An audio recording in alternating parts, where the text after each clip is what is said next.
నశించిపోవచ్చున్న ఆత్మల కొరకు మేము ప్రార్థిస్తున్నాం.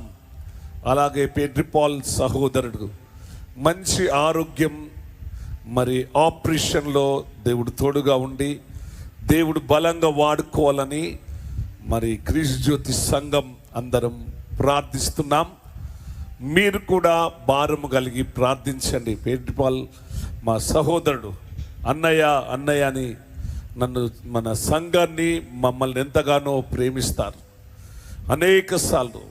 అనేక మందిని కరుణాపురం తీసుకుని వచ్చి నాతో చక్కగా మాట్లాడి మేము చక్కగా ప్రార్థన చేసుకొని, ఇదిగో మరి వాక్యం ధ్యానం చేసుకొని మినిస్ట్రీ గురించి ఎంతో ప్రార్థన చేసే బ్రదర్ ఈ యాక్సిడెంట్లో సహోదరుడు గాయపడడం, నేను ఉపవాసం ఉండి రోజు ప్రార్థన చేస్తున్నాను.